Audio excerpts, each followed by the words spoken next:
இவன் ஒரு பொண்ண ஒன் சைடா லவ் பண்றான். அந்த பொண்ணு நாய்னா வளர்க்கறா. இதனா பாக்குற இவனோட ஃப்ரெண்டு, நீனா அந்த பொண்ணு மாதிரி நாய் வளர்த்தனா வாக்கிங் போற டைம்ல அந்த பொண்ணு கூட நீ எப்படியாவது பேசிடலான்னு ஐடியா கொடுக்குறான். அதனால தெருவுல அலையிற நாய ஆட்டைய போட்டு வளர்க்கலாமேன்னு பார்த்தா அது கொஞ்ச நாள் தான் நம்ம கூட இருக்கும், மறுபடியும் தெருவிலே ஓடி போயிரும்னு வேற நாய் வாங்கலான்னு யோசிக்கிறாங்க. அதனால நாய் வாங்குற இடத்துக்கு போய் நாயினா எந்த விலையில இருக்குன்னு கேட்டா ஸ்டார்டிங் ரேட் 25,000 ரூபாய் சொல்றாங்க.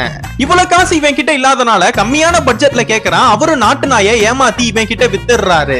இவனுக்கு ரொம்ப ஃபுட்பால் பிடிக்கிறனால அந்த நாய்க்கு நெய்பர்னு பேரு வச்சிருப்பான். நம்ம நெய்பர் வீட்டுக்கு வந்ததுமே வீட்டுல இருக்கிற கோழிய வேட்டையாடலான்னு துரத்துது. ஆனா அதுக்குள்ள அந்த கோழி மரத்து மேல ஏறி இந்த நெய்பர் கிட்ட இருந்து தப்பிச்சிருது. அதுக்கப்புறம் அடுத்த நாள் இவங்க வீட்டு கதவை தட்டி உங்க நாய் பண்ண வேலையை பாருங்கன்னு இவரை கூட்டிட்டு வராங்க. அங்க போய் பார்த்தா சர்ச்சோட சாவியனா தூக்கிட்டு போய் சர்ச்சுக்கு மேலே நின்னுட்டு இருக்கு. இதனா பாக்குற ஊர் மக்கள் எல்லாருமே இவரை திட்ட ஆரம்பிக்கிறாங்க. கடைசியில யார் சொல்லியுமே அந்த நாய் கீழே இறங்காம ஃபயர் என்ஜினுக்கு கால் பண்ணி அவங்க வந்து தான் நாய்கிட்ட இருந்து அந்த சாவியை வாங்குறாங்க. இந்த நாயும் வீட்டுல குளிப்பாட்டுறதுல இருந்து நெயில் கட் பண்ற வரைக்கும் ரொம்ப நல்லா செல்லமா பாத்துக்கிறான். இந்த நாய் மூலமாவே அந்த பொண்ணுகிட்டையும் பழகி அந்த பொண்ணுகிட்ட நம்பர் வாங்கி ரெண்டு பேருமே பேசவும் ஆரம்பிச்சிடுறாங்க. ஒரு நாள் இவன் ஃபுட்பால் விளையாடும் போது இவன் காலில் அடிபட்டுருது. இதனால வீட்டுல உட்காந்து இவன் சாப்பிடாமலே இருக்கான்.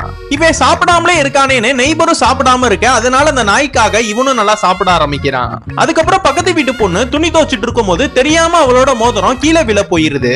அந்த மோதிரத்தை பிடிக்கலான்னு போய் இந்த நாயோட வயித்துக்குள்ள போயிடுது. இதனால பக்கத்து வீட்டுக்கும் இவங்க வீட்டுக்கும் பயங்கரமா சண்டை வருது. எப்படியோ ஒரு வழியா இந்த நாயை ஹாஸ்பிடல் தூக்கிட்டு போய் அந்த மோதிரத்தை எடுத்துறாங்க. இந்த படத்தோட பார்ட் 2 வேணும்னா கீழே கமெண்ட் பாக்ஸ்ல பார்ட் 2னு போட்டு போங்க.